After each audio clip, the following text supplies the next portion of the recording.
Welcome to Gaia's Love, a podcast of brief messages to help humanity bridge the gap to the new earth. My name is Vivienne Gerard. It is my delight to be a scribe for consciousness today, sharing the wisdom that flows through from Source. Here we go.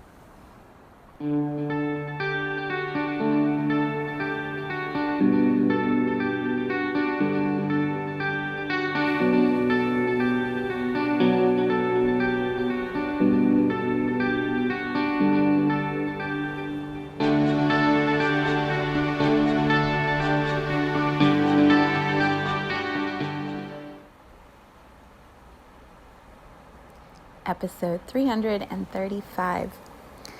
It is Friday. Here in Cincinnati, we have a brief pause between a bunch of rainstorms. We have some blue skies when I look out the window.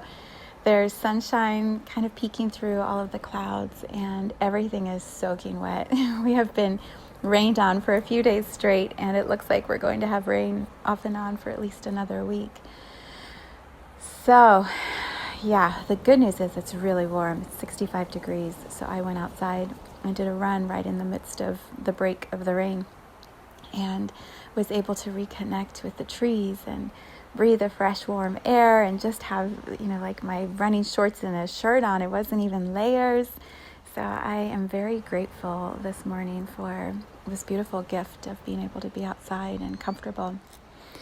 It's going to get colder here. So we are in March in Ohio. You can never predict what is going to happen. Yeah, it is good to be with you in this space. And it's interesting, right? As I was getting ready to meditate and start this podcast, the guidance I was feeling on both sides of me from what I call my guides, some might call angels or beings or energies, those unseen forces that always support this human journey I'm taking. I could feel this energetic hand at my back and this guidance. It was almost like I could hear the voice in my head, like, sit up a little straighter, open your shoulders, which then opens your heart chakra, lift your chin up. Everything is good. All is well. And I could feel that centering and stabilizing energy on either side of me and at my back, just reminding me, like, we don't see all the pieces yet. We don't see the whole big picture fully yet. And the way through all of these challenges that everyone is going through. I don't believe we are unique in the struggles we are all working through in our mind, body, spirits at this time. There's a lot that is shifting. And so the reminder to find our center and to open our shoulders and keep the heart chakra open, it creates more breathing room, which seems contradictory, right? If I'm going to open my heart wider, I'll have less breath for me, or someone could take my breath, or, we're in such a collective energy of mine, and I need to protect my space, myself, my germs, my whatever, right? Like, I got to be here in my little bubble. And what I could feel is the heart chakra is meant to be open wide, especially in times of intense fear. Opening the heart chakra allows us to connect and stay fully in communication through the heart, through the breath, with each other.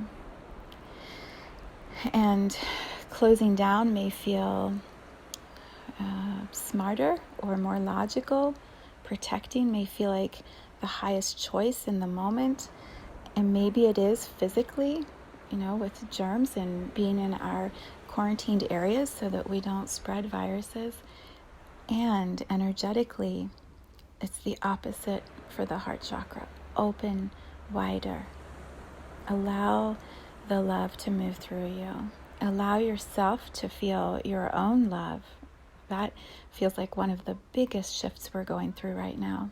is for each of us to feel love for ourselves, to honor our optimal health, our emotional, mental health as a very high priority.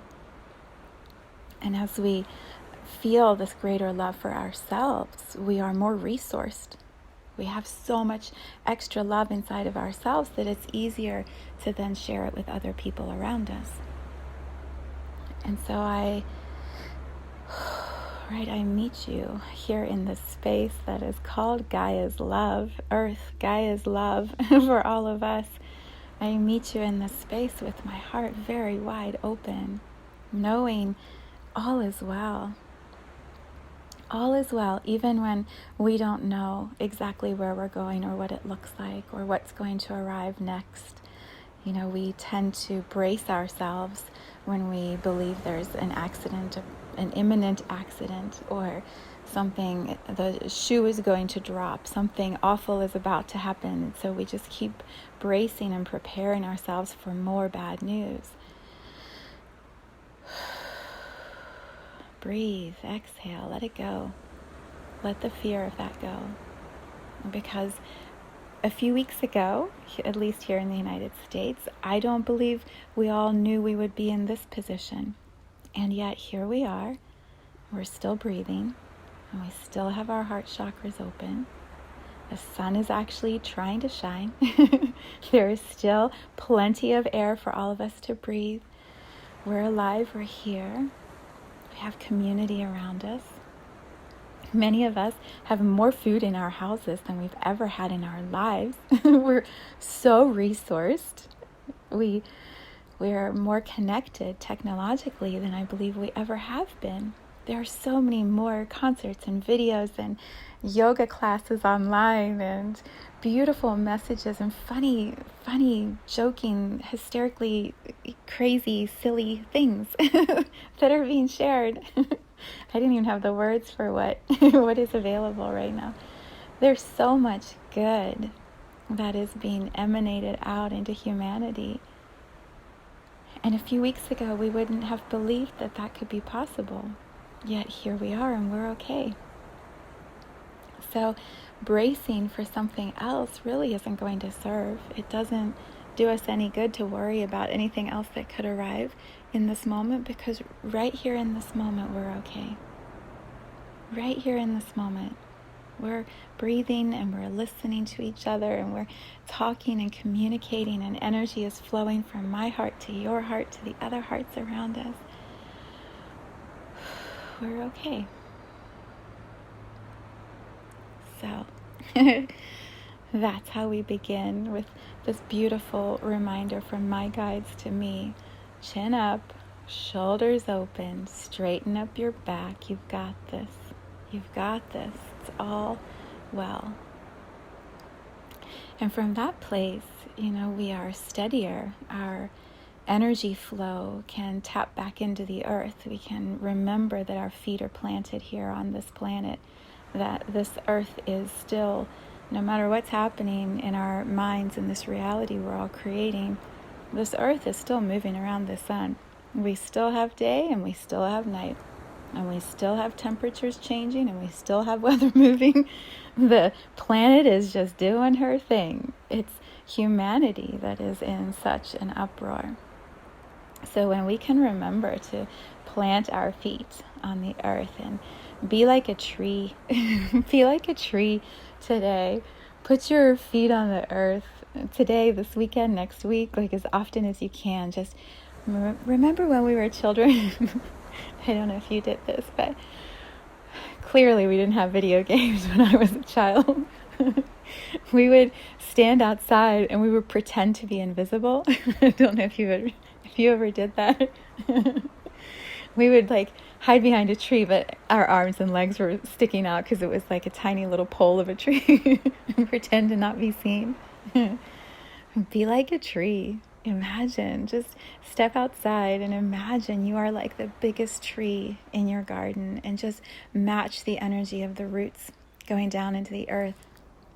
Match the energy of this huge trunk that can stretch up into the sky because the roots are so deep. And then literally, if you don't mind looking funny, like, our minds tell us we shouldn't, stand in your garden, plant your rooted feet down into the earth, stretch your trunk really way up high, and then put your arms out as the branches would stretch. And feel yourself get stronger and more centered and more balanced. Be a tree. And practice breathing with the earth. Feel at your feet how steady she is. Her breath is just in and out, day and night. The waves are still coming up and coming down on the beaches. Everything is good. And so when you can match that energy and breathe with the earth, you're going to learn from her breath. You're going to expand from her breath. She can communicate with you and send you messages, give you guidance. So be a tree this weekend, and practice breathing. Practice breathing. So many people right now are holding their breaths or breathing really shallowly behind masks because they're afraid of the germs moving through the air. So let's counteract that, or transmute that fear that is in the air into love, into certainty, into steadiness, centeredness, ease, grace. Let's breathe grace into the air. Grace is more powerful than fear, incredibly more powerful than fear. So if you have been feeling helpless, what is it I can contribute right now? I'm not a doctor. I'm not a trained, paramedic or someone who can go and do things to help physically with people. Every single human on this planet right now can breathe. And if our breath is intentional, and the intention we put into that breath is grace, it can transmute 100 people who are breathing through fear. 1,000. 1,000 people. My guides are like, whatever, I can do 1,000,000. Breathing grace into the air transmutes at this exponentially faster and faster rate. The air molecules of grace are so much more powerful than those of fear. So you want to do something important this weekend. Be like a tree outside. Be a tree and breathe grace into the air. Plant your feet firmly on the ground and allow the earth to speak to you. What would she say to you about grace? How would the earth define grace? Oh, that question makes me want to cry. How would the earth define grace to humanity right now?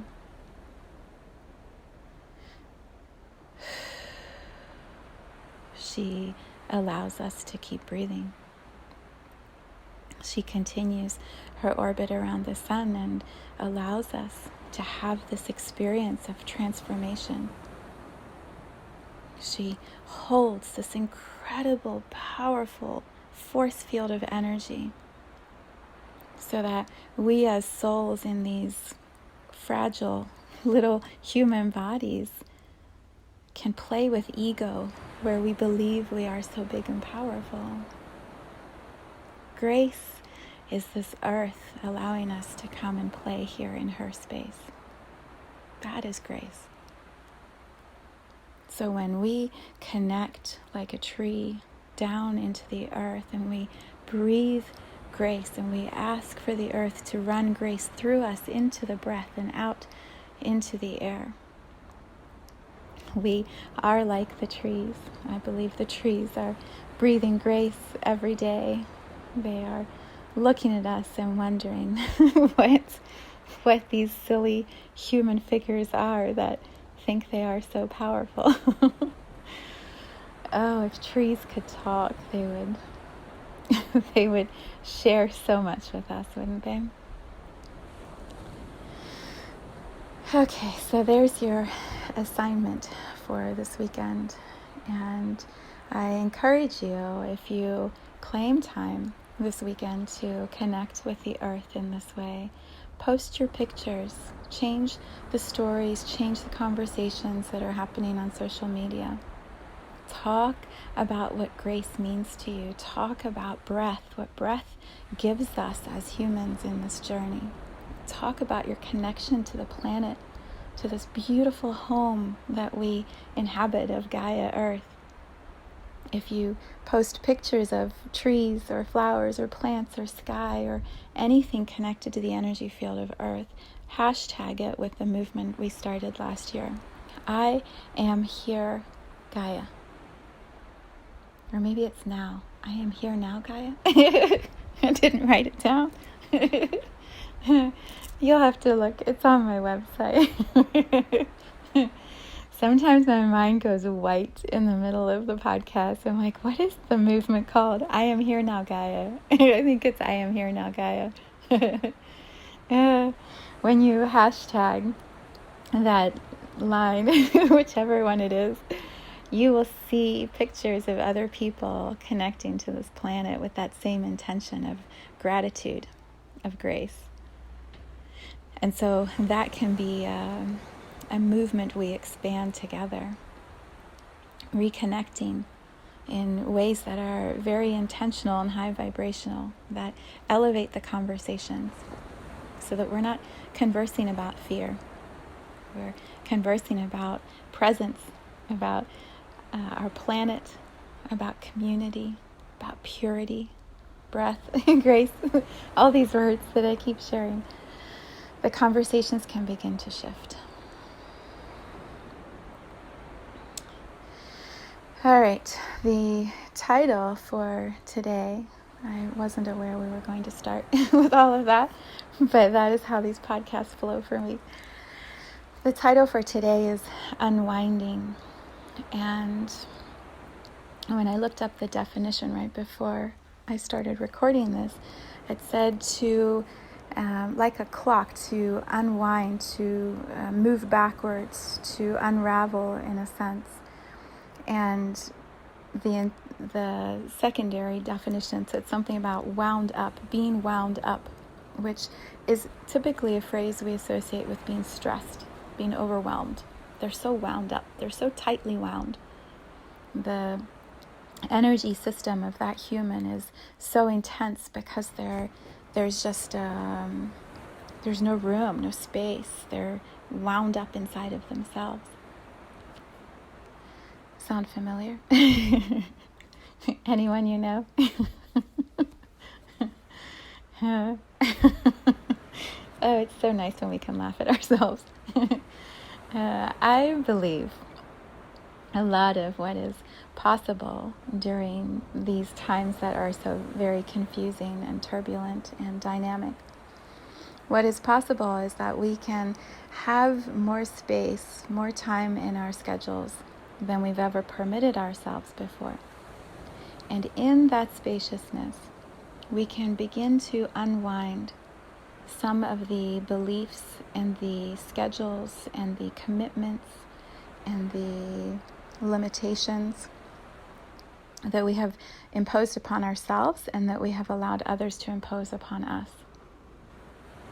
We have wound ourselves up as humans within a collective humanity that says, in order to be successful, in order to be productive, in order to have value, we need to look and act and behave in these agreed upon ways.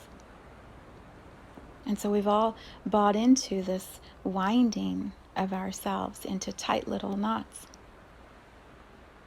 In that winding up, we have made choices over and over that have co-created results. We have climate change, we have overburdened financial commitments, we have stressed out bodies that are unhealthy, we have relationships that are fracturing and divorcing, and just so much. We've created so many societal ways of being that have just become accepted. They are normal. And then we have our community, our educational, our health, our legal, our governmental systems. All of these wound up humans moving into these wound up communities, and everything becomes more intensely wound up. So, the gift that is possible for each of us individually and over time for all of us collectively is to unwind individually first. So in these moments where you aren't driving, if you are working from home, you now have saved all the time of commuting, or if you're not having all of the conversations at the lunch table because you're no longer having lunches with people, so you have these pockets of time during the day at home or at work to sit by yourself and eat. If you aren't doing all of the activities in the evenings or on the weekends because those places are now closed or limited in gathering space, and so you have space in the evenings and on the weekends, begin to unwind. Unwinding is going to look different for everyone. So if your tightly wound up energy has been in your health and your body, what that may look like first for you is you get sick.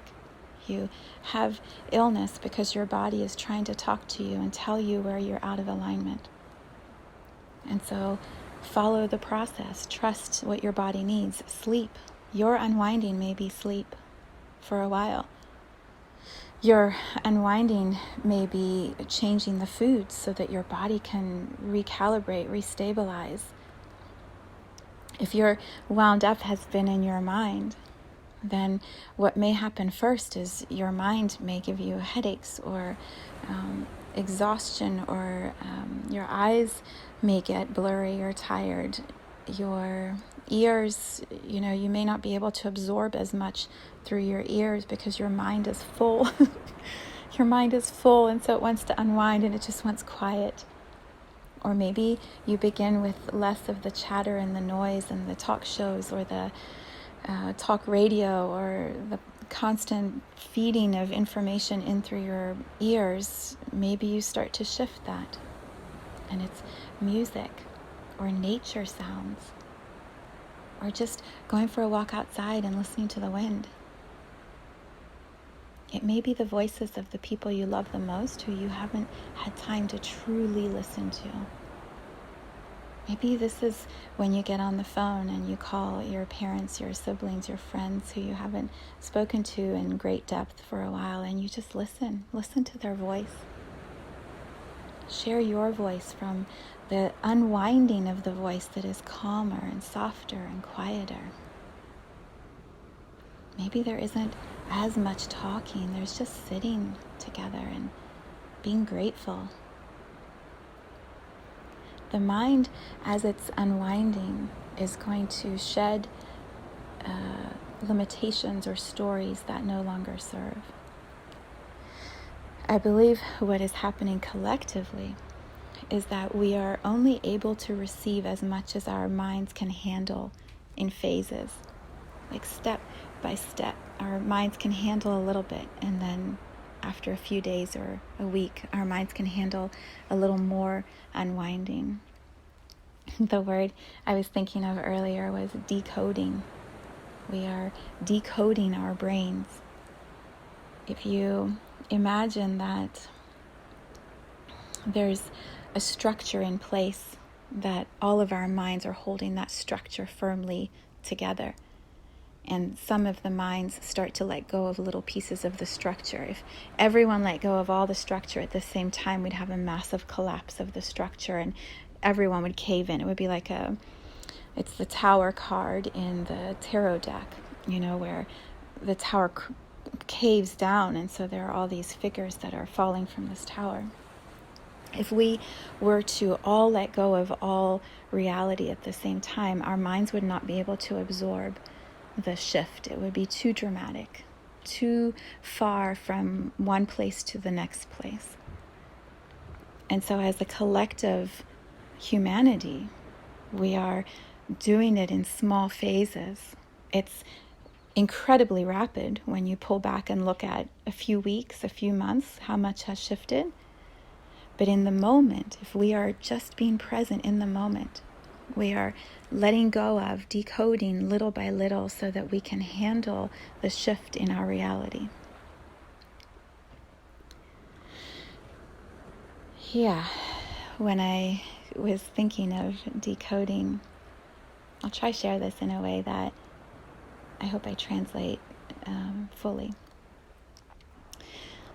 We have all been receiving guidance and messages from our souls for, I believe, years, since 2012.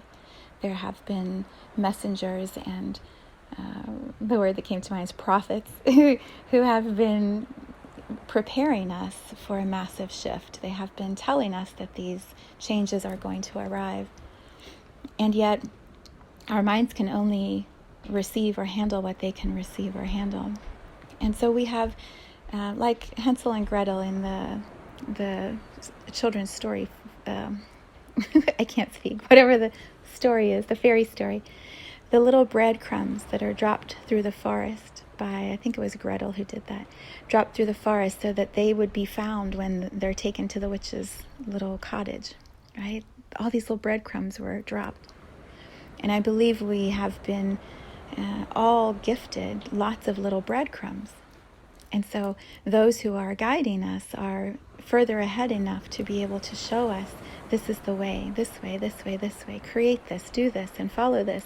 And so as the decoding starts to happen, we have these little pathways prepared so that our mind can go, oh, that reminds me of that time where I read that book, or I heard that thing, or I saw that video, or I was in that conversation. Oh, and now here it is. Oh, that's what they meant. That's what they were talking about. It helps our mind absorb how much is shifting in front of our eyes in the reality around us. So I have been following the trail of many guides. The clearest for me is Wayne Dyer, and he is one of the guides, I believe, that supports me in my soul journey. And so I always feel like he's a little ahead of me, and if I receive whatever the guidance or nugget is that he's showing me, it's preparing me for what's next. So as I have followed that guidance, starting in 2015, I've created breadcrumbs that have been put in place for the time when they would be necessary. And I never knew when that time would be. And I believe all those who are prophets and seers and light workers and healers and guides, none of us really ever knew, because it's a co-creation.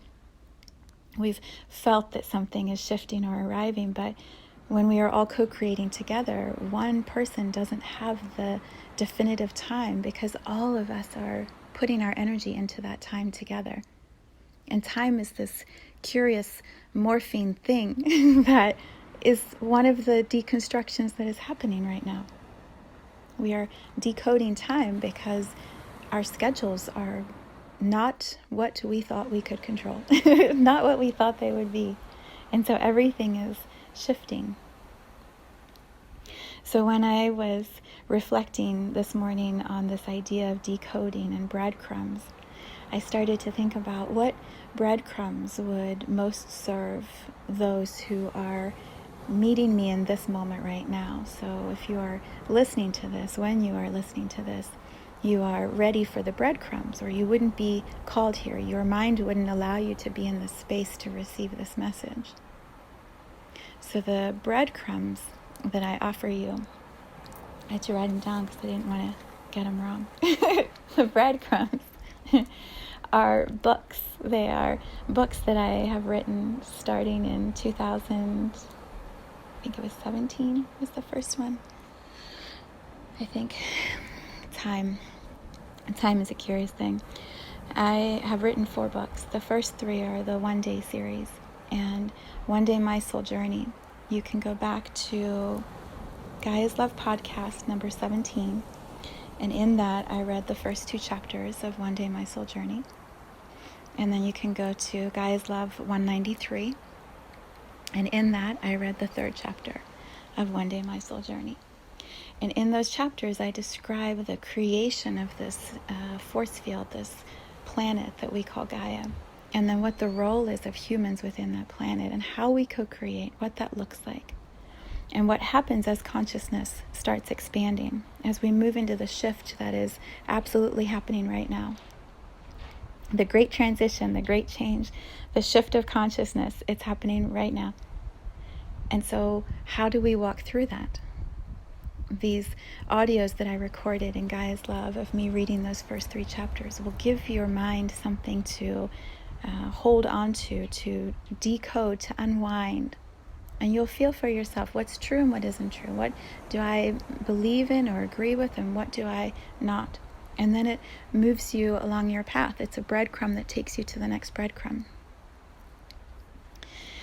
In, Gaia's Love number 13, I read about the chakras from my second book, which is One Day Gaia Grows Up.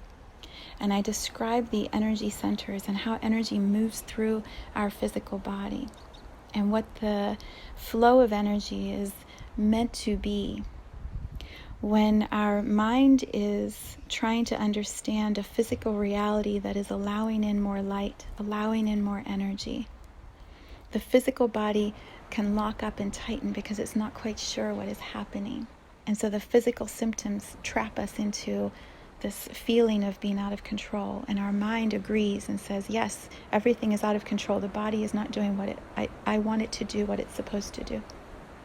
So when you give the mind the information about the chakras, about energy and how energy moves with and through the human body, the mind can start to unwind what it has known to be true before. The mind can allow new information in about energy, light as a form of healing here in our human body. That next step after reading about the chakras or listening to me read to you about the chakras is to go to my website and look at the new section I've just created on mysouljourney.com called Light Medicine.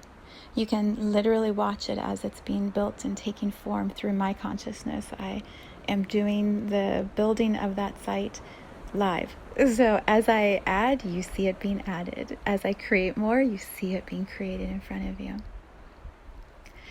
And in that space, I provide resources for the mind to help us unwind what we have believed to be true before, to allow light to become a healing tool for all of us, to support the breath, to support the body.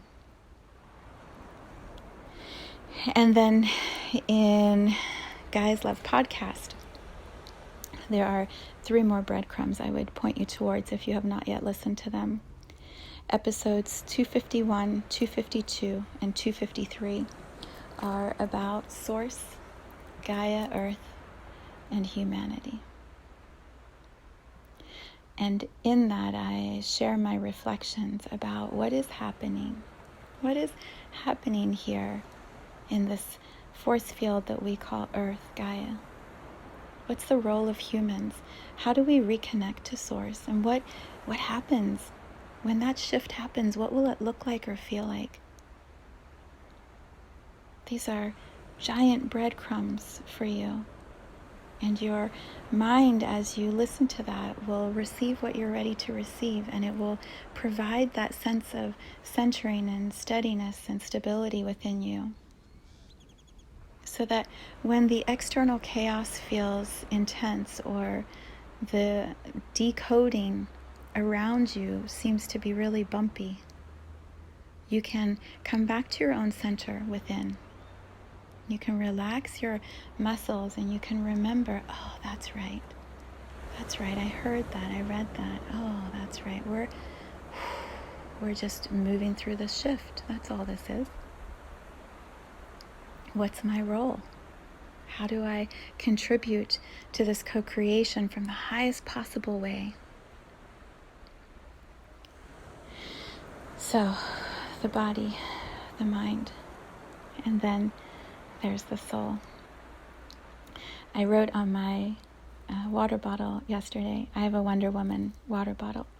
It's red and it has the symbol of Wonder Woman on it. It makes me happy. So I just drink from that all day. And yesterday I was just sitting in the kitchen. I'm like, you know what? I'm ready to infuse my water with something more powerful than just gratitude, as powerful as gratitude is. And so I wrote at the bottom of my water bottle in permanent marker, I am fulfilling my highest destiny here and now. I encourage you to do the same.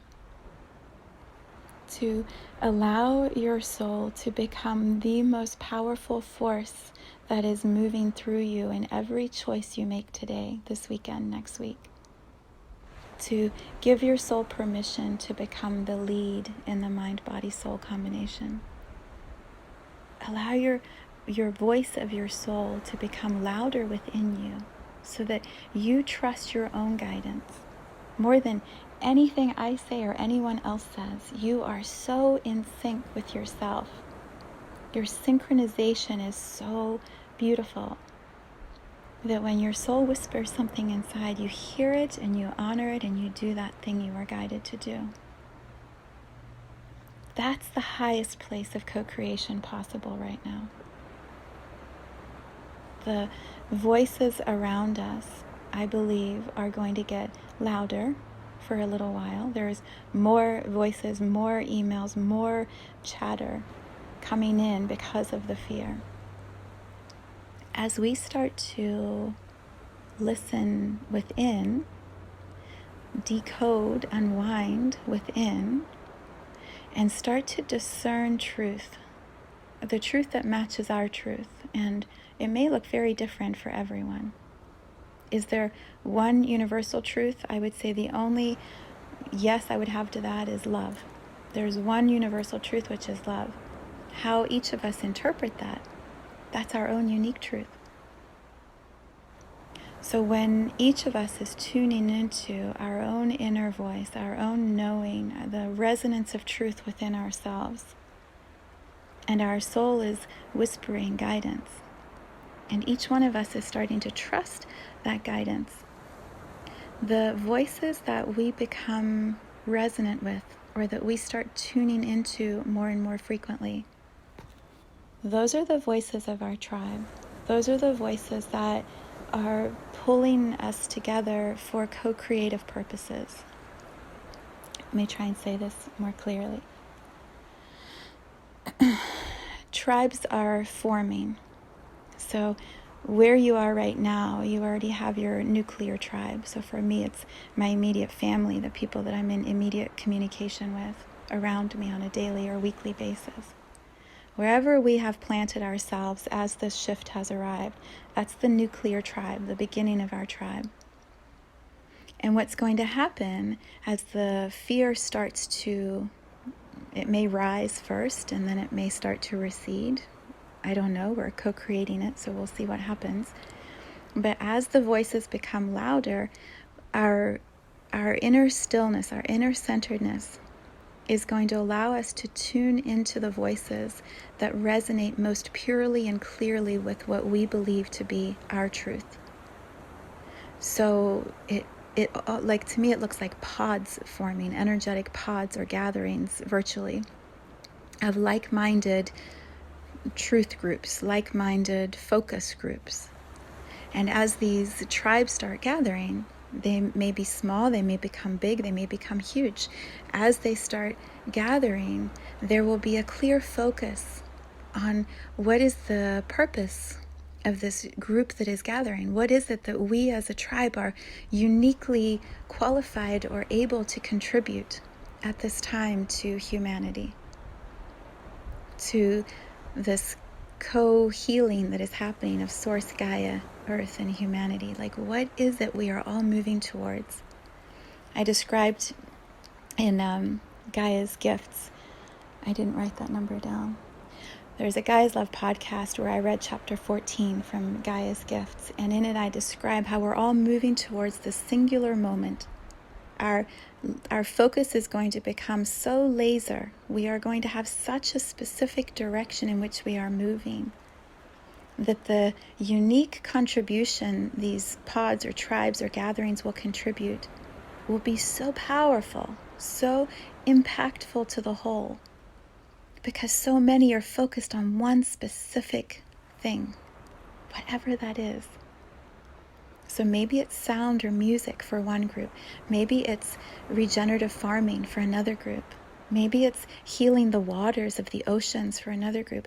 I don't know. There's an infinite list of possibilities. But as we all start to come together in these unique tribes and then contribute our greatest gift to this co-creation, the shift is going to move that much more smoothly and faster and harmoniously. If I were to name what this shift is in one word, it would be paradise. I've talked about this and my whole body just flooded with joy.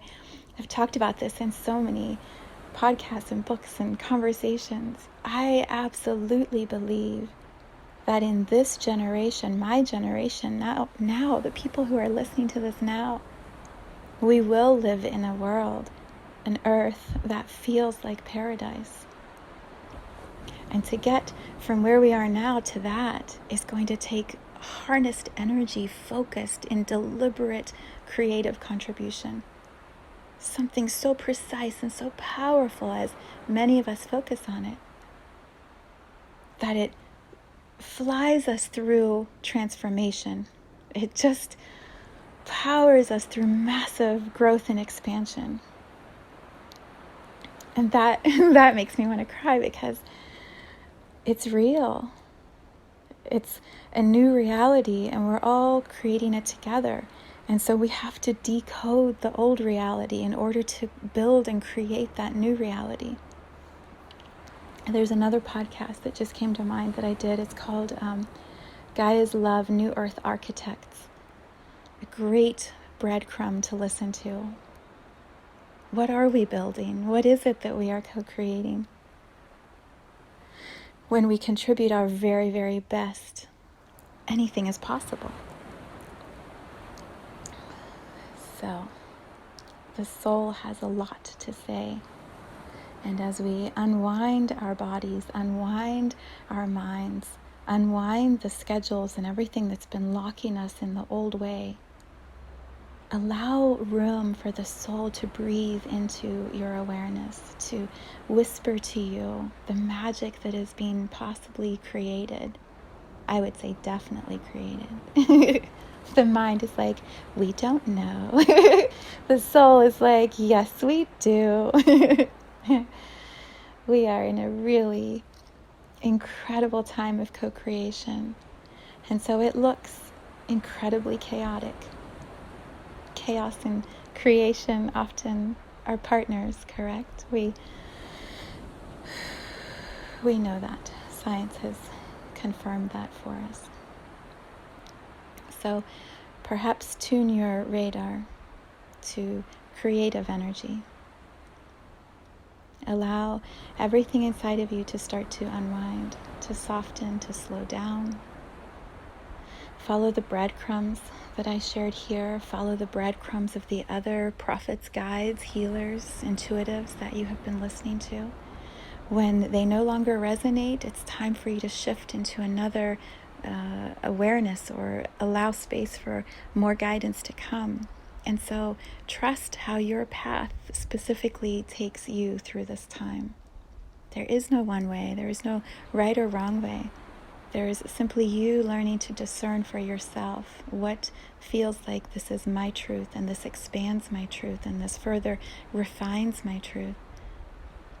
Because there will arrive a moment, that singular moment I describe, where everything is so laser focused and flowing with such strength and power that it's almost as if you're carried.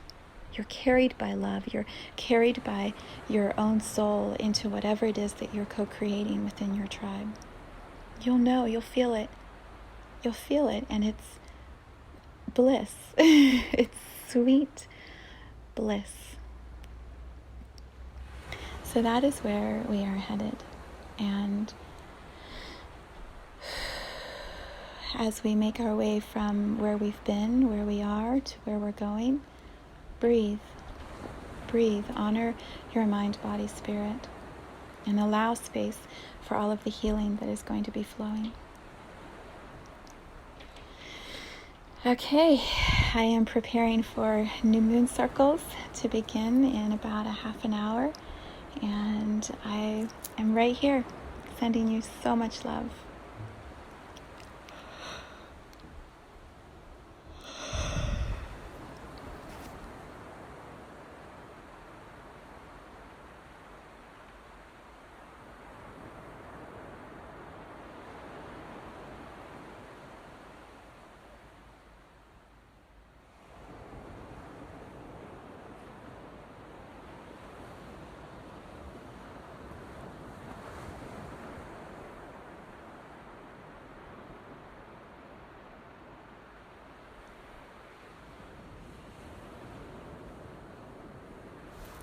Thank you for tuning in to this vibration of pure love. I invite you to join me on Sunday mornings for an hour of meditation, visualization, and energy healing, where we realign our mind, body, spirit with Gaia and Source. You can learn more at mysouljourney.com. Let's take this message of Gaia's love out into all of our relationships and communities today. So much love from my heart to yours.